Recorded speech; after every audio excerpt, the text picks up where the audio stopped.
Hi everyone. Hi, welcome. I'm Megan Zeckman and I am with, I'm Megan Zeckman and I'm with educationpossible.com. I blog over there with my friend Susan Williams and we're all about middle school. Hi, welcome. We're all about middle school and high school. Hi, welcome. Anyway, so I blog over at Education Possible, like I said, and today we're going to talk about simple back to homeschool ideas.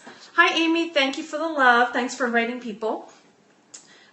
We're going to talk about back to homeschool ideas that moms and their teens are going to enjoy, that actually will love. Susan and I have been talking about this on the blog for just over a week now. We started last week and we're doing 10 days of, hi, welcome. Thanks for joining us. We're doing 10 days of these homeschool tools and tips for back to homeschool. Because we realize that we talk a lot about it when our kids are young. You know, we're always about those first day pictures and special breakfast, you know, when they're really little, even in all the way through elementary school. But then as we get into the middle and high school years, people don't talk about it as much, but they like to do these fun things too. So we figured we would do this 10-day series talking about all kinds of really fun things that we do with our kids or that other people around are doing with their kids, and we may start.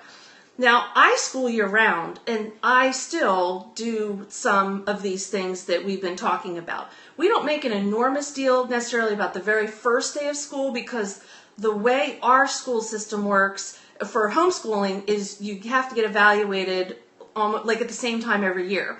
And we actually get evaluated in August. Hi, welcome. Thanks for joining. So we get evaluated every August, and that's when I really want to start schooling. So I kind of get them evaluated, and then the next week we kind of start school again. But we've been homeschooling the whole time because we school year round. So we don't do any of these big like, woohoo, last day, woohoo, big first day. But the first week, we really do try to do some special things. So instead of like taking the very first day, I try to do the first week because I just can't get stuff done in a day. So I like to give myself a lot of grace period because that way I have a lot more flexibility in the things that I like to do.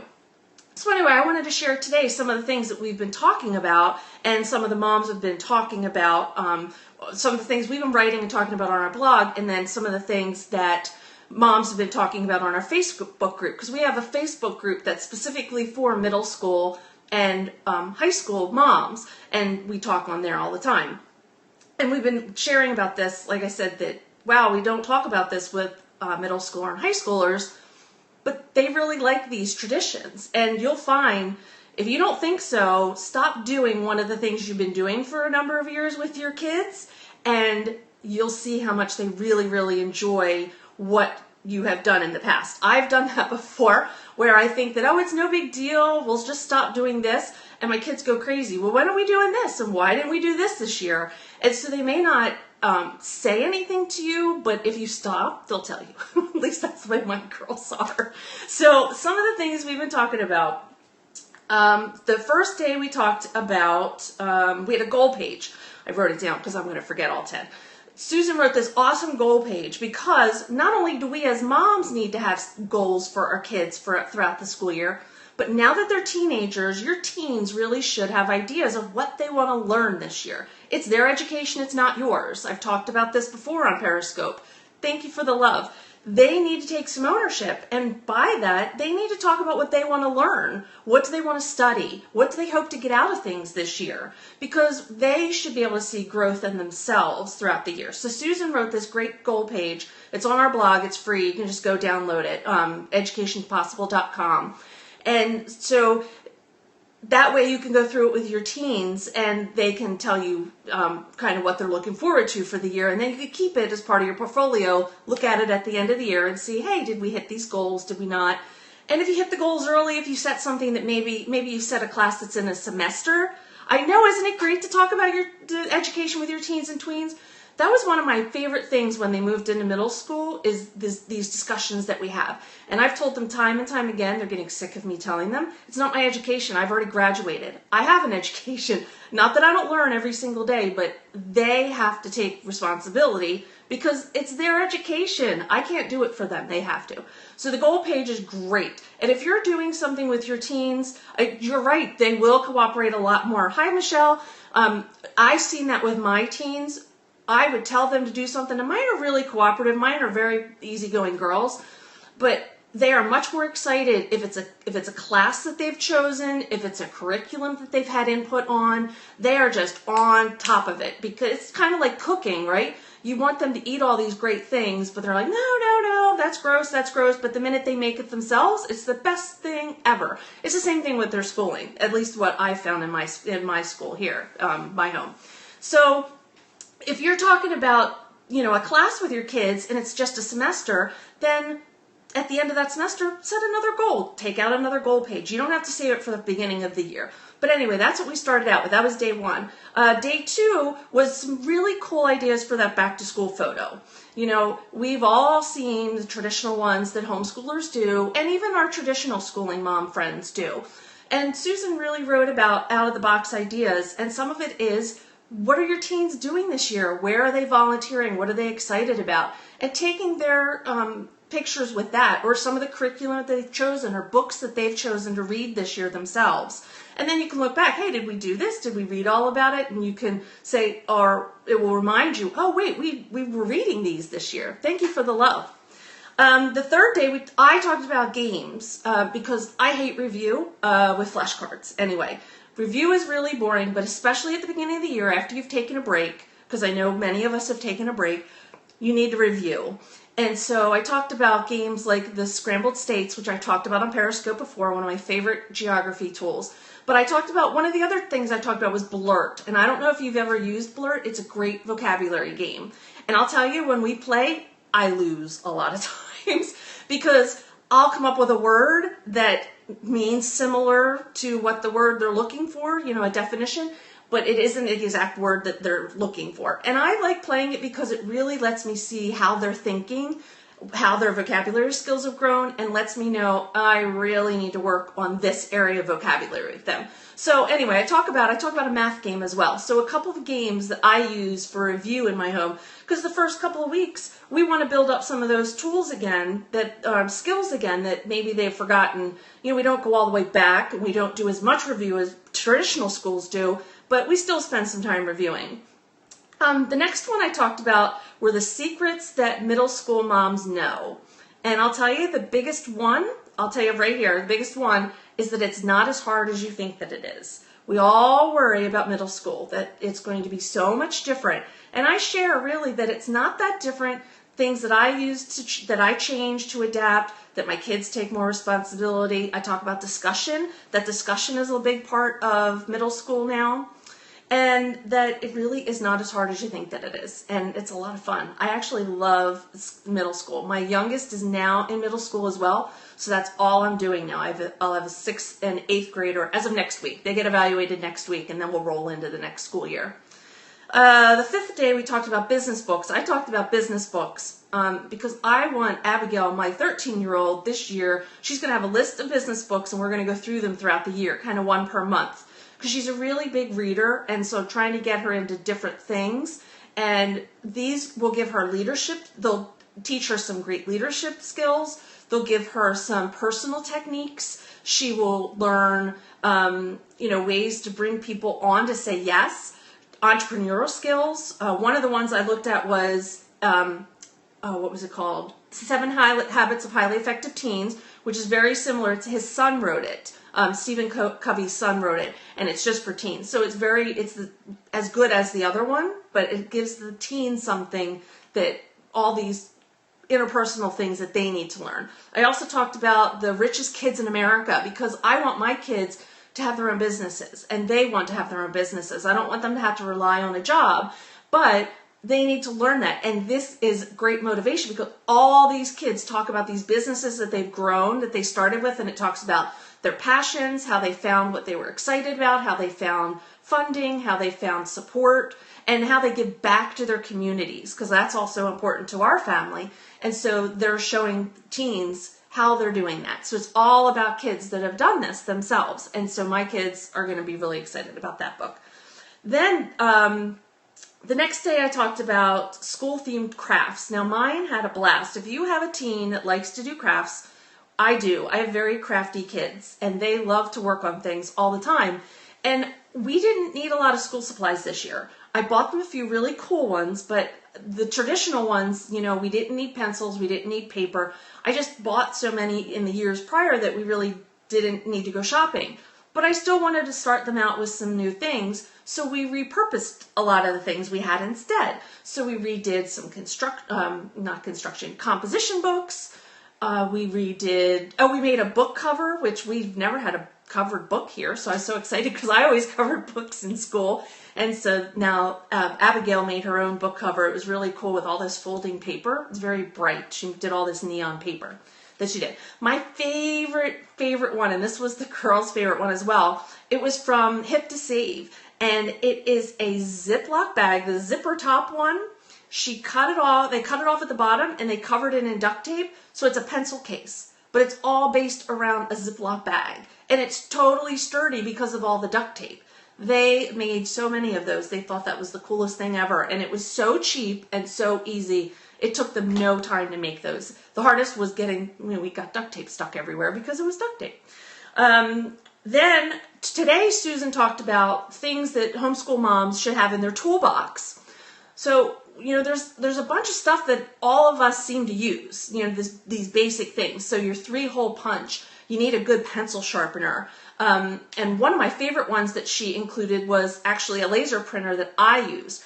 When I first started homeschooling, I coveted, not a great thing, but I coveted a laser printer because I always thought it's too expensive, so I'm always going to have this inkjet, and I was going through ink like crazy, or I wasn't printing stuff off because I was too afraid to spend the money on all those cartridges. And so around Christmas time or back to school time, I think they do it too, at least a couple times a year, they had this amazing sale. It was like $99 for this little desktop laser printer, and I can print like more than 500 pages with it, and I actually now print stuff more than I ever have with the black and white laser printer. So Susan talks about tools like that just really make our lives a lot easier. Also, the do-it-yourself whiteboard, because we all use whiteboards, and she goes to Lowe's and gets the whiteboard. Oh, you have a laser printer? I know, Susan got hers from work too. My hubby works for Disney. They don't give away their stuff to their employees. There's just too many of them. So I wasn't lucky like that. But if you can get a hold of a laser printer, I would highly recommend it as a homeschool mom. You will never regret having a laser printer. And so I just didn't have the room for a huge one, and I didn't want to spend hundreds of dollars on a huge one. So I got the little tabletop one, but I love it. But anyway, Susan will go to Lowe's or Home Depot and get, the dry erase type boards. They're not called dry erase boards. She has it on the blog. And then we'll duct tape the sides, and it's a beautiful big dry erase board as big as you want. And it's so cheap. It's so much cheaper than buying a regular dry erase board, I'll tell you. And so tomorrow on the blog, Susan's going to be talking about all kinds of fun field trips. I don't know about you, but for us, the first week, some of it is actually spent out of the house, because as soon as the public school kids go back to school, we leave the house because they're not in everything we're trying to go to anymore. I actually don't like summer as much as I used to because all the things we love are full, but it's too hot here anyway in Florida. So we wait, and then we go to all these great places. So Susan's going to talk about some of these great field trips that you can take with your kids. Go to the aquarium, go to a history center, go to a science center. Now's the time to do it. As soon as you do too, Amy? Yeah, now's the time to do it. Once those kids get in school, and I don't know if your town is like ours, but there are deals galore in September to get people in because they don't have the school trips, because the kids they're not willing to take the kids from the school on a field trip yet. And so they are desperate for people. And so you can get in a lot cheaper in September into some of these local attractions. So definitely check that out. And then Thursday, I have a post going up about fun school supplies. Like I said, we did not do a lot of school supplies shopping this year, but I always like to get them something that's fun and unique that isn't really, oh, you do the zoo and plus science center in September. Yeah, they have, and sometimes they'll do combos. You can do this and then you can do that. And it's great because you don't have to have the homeschool field trip numbers, so you don't have to have the 10 to 15 to 20 people to go to have the great deal. It's just for anybody because they're really so desperate. And so if you have a local attraction that is not advertising, call them and see if they have a special or if they'd be willing to run a special and for you to share it within your homeschool group. I'm in a bunch of local homeschool groups on Facebook, and I know they're all over the place. So you might even be able to get deals that they don't have right now. So anyway, I did find some really cute school supplies. I like to buy them things that are not necessary, but they're just so cute and so fun. My girls are like that. And so this year I found these ninja pencils. So I put those on in the post. My daughter's a black belt, and so we do usually use the Ticonderoga pencils, but I know she's going to love the ninja pencils. And then mustache. They really love mustache things. I don't know why, but they do. And they have these, you got a huge discount on a steam train ride with a homeschool group in October.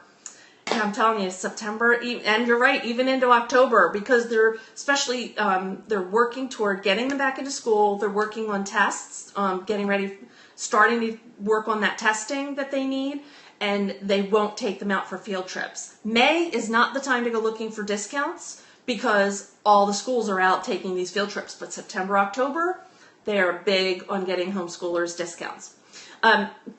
So anyway, I got these really cute mustache paper clips because they like to clip their stuff, but these are much cuter than regular paper clips. And then the last day, Susan's going to talk about breakfast ideas because, even if you don't do it the very first day you start, but during that first couple weeks, have some special breakfast. Have them cook them with you. Learn these life skills that they need to learn. She has some pancake recipes. Do an ice cream bar. Have ice cream for breakfast. I know a lot of traditional schoolers do that. My kids love doing stuff like that. I try to do things that I wouldn't normally do. So even though I make pancakes all the time at our house, I'll find a recipe that is just a lot more involved. Maybe it'll have, homemade cream. Oh, thanks. I glad you like all these tips. I try to do stuff, like I said, that I wouldn't do in a regular schooling week, but I try to make those first couple of weeks special.